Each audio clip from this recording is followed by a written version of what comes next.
Horas. Kita bertemu kembali dengan renungan harian Carpe Diem untuk merenungkan firman Tuhan hari ini, Sabtu 6 Mei 2023. Kiranya di hari ini damai sejahtera Allah yang melampaui segala akal memelihara hati dan pikiranmu di dalam Kristus Tuhan kita.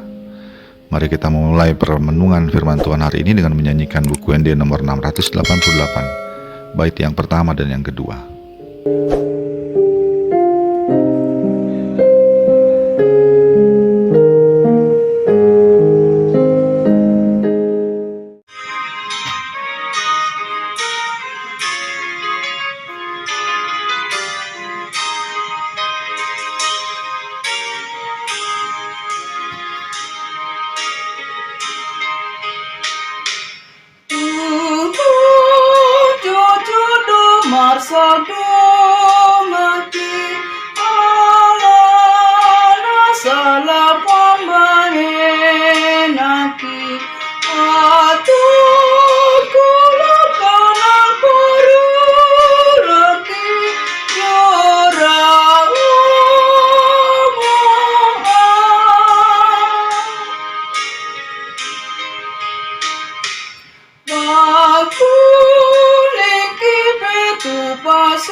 Firman Tuhan untuk kita renungkan hari ini adalah yang tertulis dalam Lukas pasal 6 ayat 37.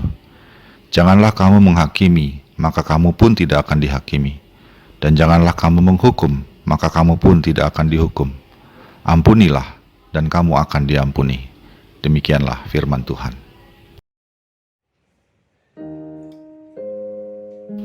Ada dua kejadian viral yang mirip terjadi beberapa bulan yang lalu.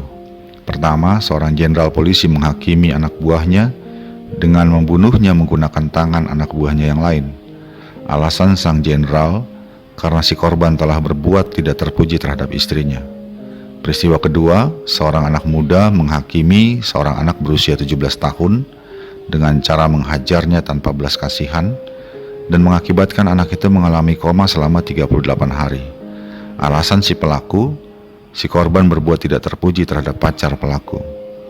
Akibat dari perilaku mereka yang main hakim sendiri, kini keduanya dihakimi oleh hakim yang sebenarnya. Hakim yang berhak menjadi hakim atas perbuatan mereka. Dalam versi yang berbeda, mungkin saja kita juga melakukan penghakiman terhadap orang yang menurut kita bersalah kepada diri kita sendiri. Bentuknya mulai dari menjauhi mereka, membicarakan kepada orang lain dalam tanda kutip kesalahan yang mereka buat, menolak kehadiran mereka dalam lingkaran pertemanan kita, hingga tindakan yang lebih jauh lagi. Firman Tuhan hari ini mengatakan kepada kita, janganlah menghakimi, maka kamu pun tidak akan dihakimi. Dan janganlah kamu menghukum, maka kamu pun tidak akan dihukum. Mengapa?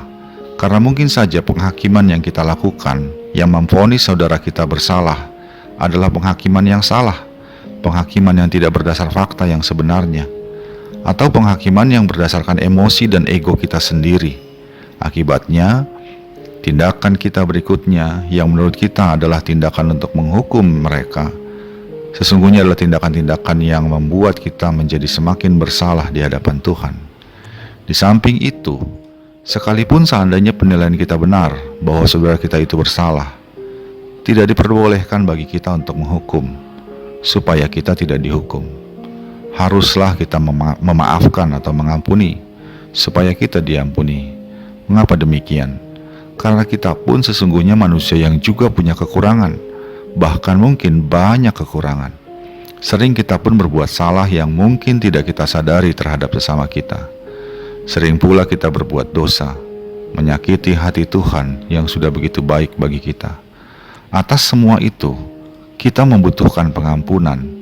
Karena itu, seperti halnya kita butuh pengampunan dari sesama dan Allah. Firman Tuhan mengatakan, ampunilah, maka kamu akan diampuni. Sahabat Carpe Diem yang dikasihi Tuhan, dalam kehidupan bersama dengan sesama kita di lingkungan masing-masing, adalah sangat mungkin kita dan sesama kita melakukan kesalahan. Sebelum menghakimi dan menghukum, marilah kita mengintrospeksi diri kita masing-masing. Bukankah kita pun tidak sempurna dalam segala yang kita lakukan? Karena itu sebagaimana firman Tuhan hari ini, ampunilah sesamamu, maka kamu akan diampuni. Baik oleh sesama kita, terlebih lagi diampuni oleh Tuhan Allah kita. Amin.